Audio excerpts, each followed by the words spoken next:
You're listening to episode 292.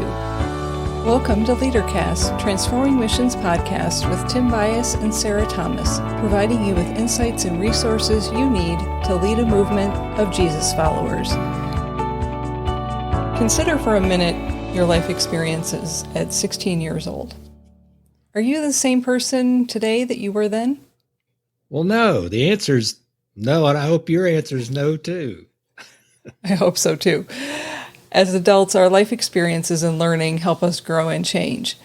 Why, then, is it so hard for some leaders and people in general to rethink something or admit we don't know? Why is it so hard to admit we've changed our minds? Well, Sarah, there might be several reasons. Let's start by looking at a story that Adam Grant shares in his book, Think Again. It's a great book to get you to thinking about what you think. So how is that for a crazy statement as we start this podcast? Sarah, I think you have something to say about that book. So I'm going to share with you a snippet from the book. It might be a little bit longer than some of the stories that we share. Here's what he writes. After a bumpy flight, 15 men dropped from the Montana sky. They weren't skydivers, they were smoke jumpers, elite wildland firefighters parachuting into extinguish a forest fire started by lightning the day before. In a matter of minutes, they would be racing for their lives. The smoke jumpers landed near the top of Man Gulch late on a scorching August afternoon in 1949. With the fire visible across the gulch, they made their way down the slope toward the Missouri River. Soon the fire would be blazing fast enough to cross the length of 2 football fields in less than a minute. By 5:45 p.m., it was clear that even containing the fire was off the table. Realizing it was time to shift gears from fight to flight, Dodge immediately turned the crew around to run back up the slope. The smoke jumpers had to bolt up an extremely steep incline through knee-high grass on rocky terrain. Over the next 8 minutes, they traveled nearly 500 yards, leaving the top of the ridge less than 200 yards away. With safety in sight, but the fire swiftly advancing, Dodge did something that baffled his crew. Instead of trying to outrun the fire, he stopped and bent over. He took out a matchbook, started lighting matches, and threw them into the grass. What the smoke jumpers didn't realize was that Dodge had devised a survival strategy. He was building an escape fire. As the wildfire raged directly above him, he survived in the oxygen close to the ground. Tragically, 12 of the smoke jumpers perished, but Dodge prevailed because of his mental fitness. Dodge didn't survive as a result of thinking slower. He made it out alive thanks to his ability to rethink the situation faster. 12 smoke jumpers paid the ultimate price because Dodge's behavior didn't make sense to them. They couldn't rethink their assumptions in time. Under acute stress, people typically revert to their automatic, well-learned responses. Yet most acts of rethinking don't require any special skill or ingenuity. Moments earlier at Man Gulch, the smoke jumpers missed another opportunity to think again. And that one was right at their fingertips. Just before Dodge started tossing matches into the grass, he ordered his crew to drop their heavy equipment. They had spent the past 8 minutes racing uphill while still carrying axes, saws, shovels, and 20-pound packs.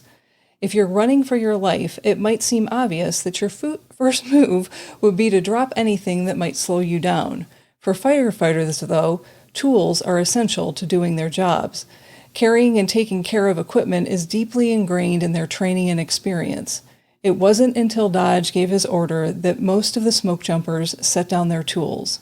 And even then, one firefighter hung onto his shovel until a colleague took it out of his hands. If the crew had abandoned their tools sooner, would it have been enough to save them? We'll never know for certain, but Man Gulch wasn't an isolated incident. One of the firefighters who survived said, "I then realized I still had my saw over my shoulder. Even after making the wise decision to ditch the 25-pound chainsaw, he wasted valuable time. I irrationally started looking for a place to put it down where it wouldn't get burned," I remember thinking. "I can't believe I'm putting down my saw." Why would so many firefighters cling to a set of tools, even though letting go might save their lives? If you're a firefighter, dropping your tools doesn't just require you to unlearn habits and disregard instincts. Discarding your equipment means admitting failure and shedding part of your identity. You have to rethink your goal and your job and your role in life. Fires are not fought with bodies and bare hands. They're fought with tools that are often distinctive trademarks of firefighters. Most of our lives don't depend on split-second decisions that force us to reimagine our tools as a source of danger and a fire as a path to safety. Yet the challenge of rethinking assumptions is surprisingly common, maybe even common to all humans. We all make the same kind of mistakes as smoke jumpers and firefighters, but the consequences are less dire and therefore often go unnoticed.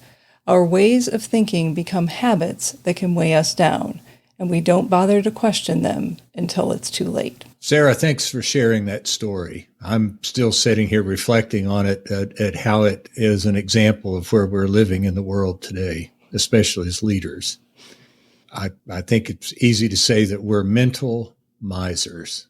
We don't want to go to the trouble of rethinking something. And when we ask questions, it can also make the world feel more unpredictable when we're trying to find some kind of stability. And probably the thing we like the least is it requires us to admit something has changed. Oh. And part of the story is that when the firefighter has to put down the equipment, it's a change in identity. And I think that's part of the struggle that we're having now. Now, I got to admit, you and I aren't going to be called to fight a fire, a forest fire. But there are plenty of things to which we respond to in leadership that not only might need rethinking, but do need rethinking. So here are just a few. Where do we spend our time? What are we focused on? What are we not focused on that we should be focused on? What skills do we need to learn for this season of discipleship? What's the future of the church? What needs to be a meeting and what can be an email? What do we not know? You ask a lot of questions, so let me ask this question. What are you rethinking in leadership? Are you asking me or are you asking our listeners? Well, I think I'm asking you and our listeners because that's where we are. We're rethinking leadership. So the question is, what are you rethinking in leadership? So I'll let our listeners ponder that one as I offer one thing that I think that we need to rethink in the church, and that's the focus on getting people into the church building. I'm going to interrupt you just a minute. Are you saying that we're trying to get people into the church building? I just want people to hear that that's one of the things to rethink. Yes, I'm saying focusing on getting people into the church building is something that we need to rethink.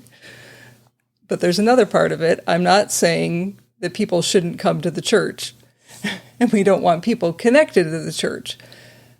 What I'm saying is I think we need to rethink the place that goal has in the actions that we take.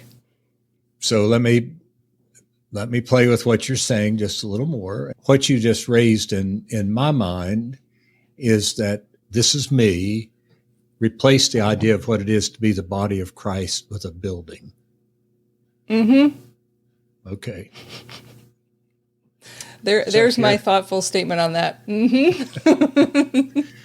Well, I think if I put it in the context of a forest fire, a building's part of the equipment.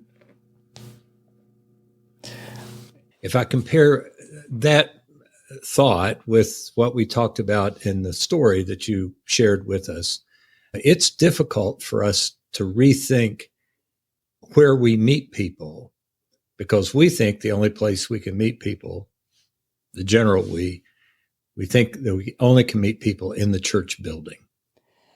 And I think the other part of that for me is we expect that people are going to always come to us, and we don't have a responsibility to meet them where they're at. We're saying the same thing. I'm just saying it in a slightly different way.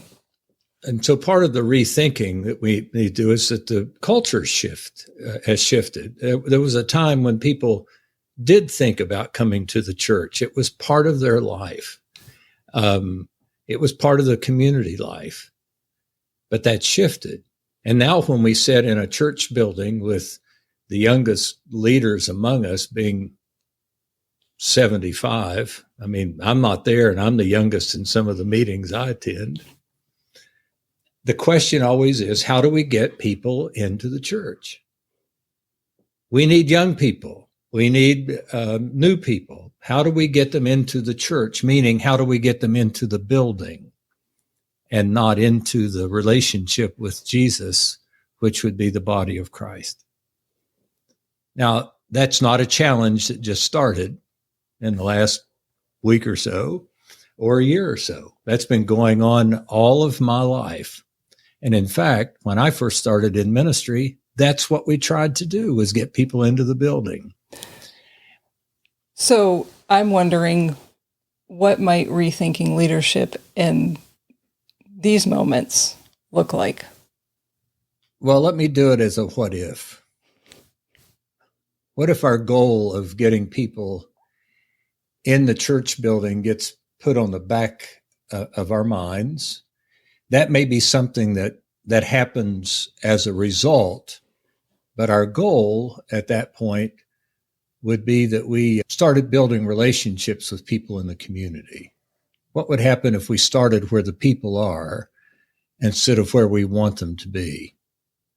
And just some examples, things that have worked in my ministry, and that is making an appointment with the school principal and asking questions like, how can we come alongside you? What are the needs that you have that we might be able to respond to?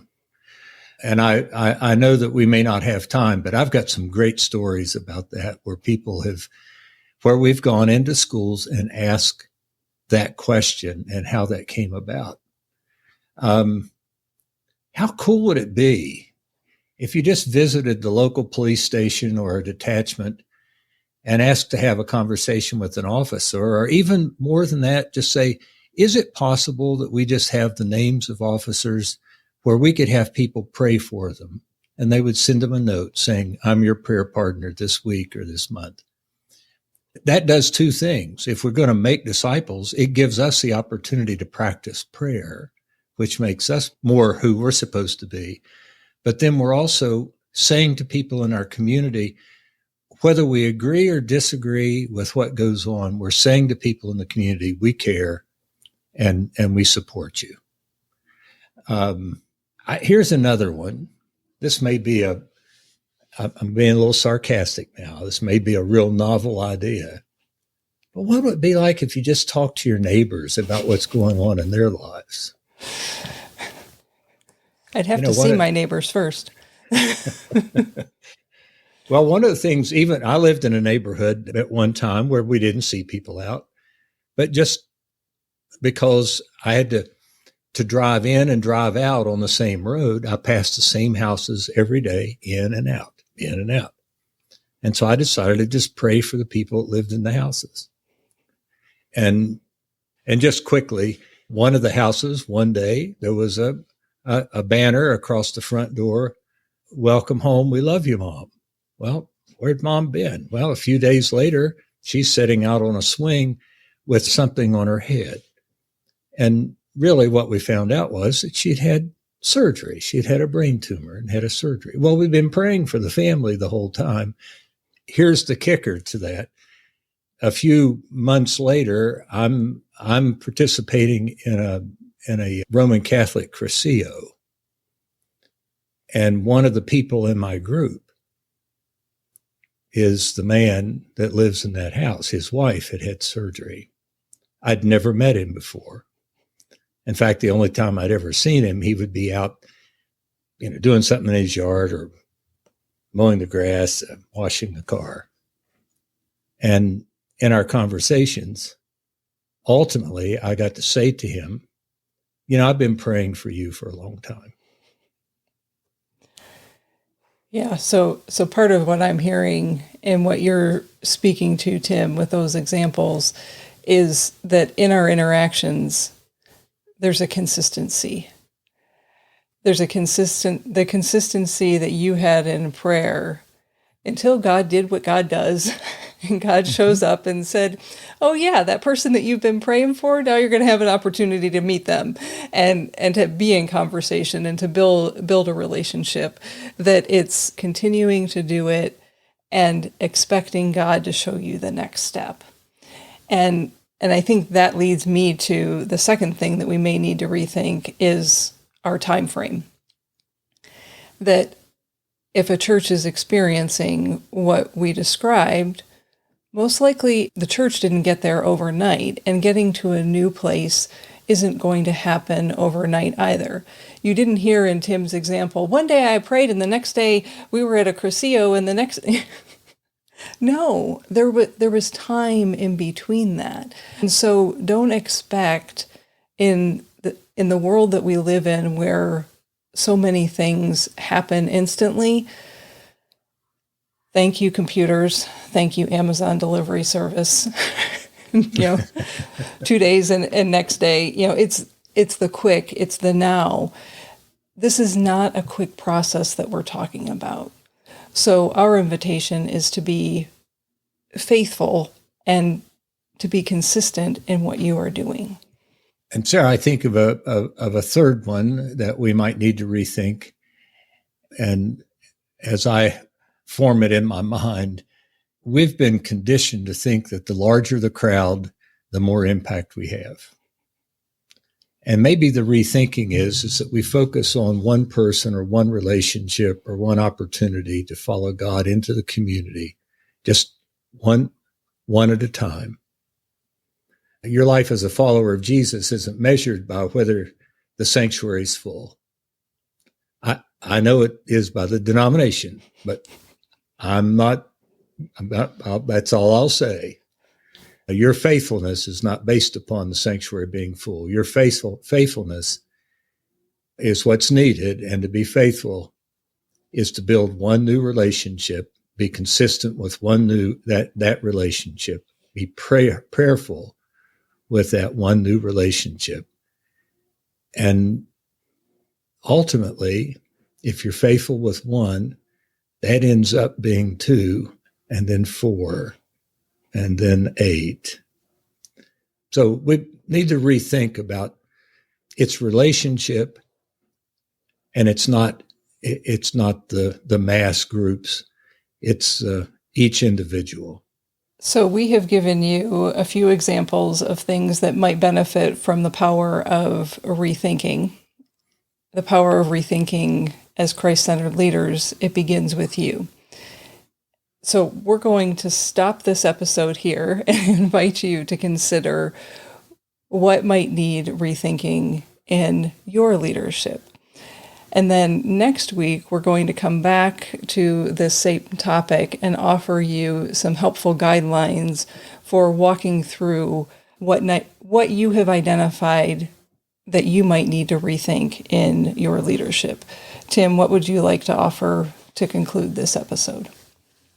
So, Sarah, what I'm thinking of is that just asking our listeners, what is it that you've used in the past, the tools or what you've depended upon that's gotten you to where you are now that you have used? What is it that you need to lay down, set aside to be able to be who God needs you to be?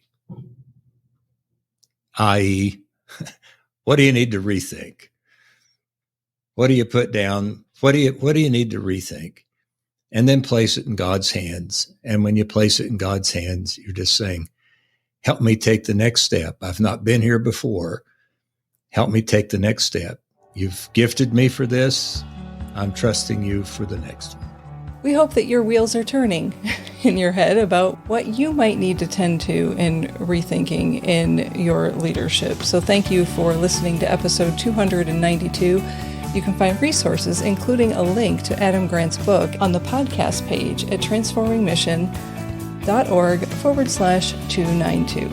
And remember, who you are is how you lead. Bye for now.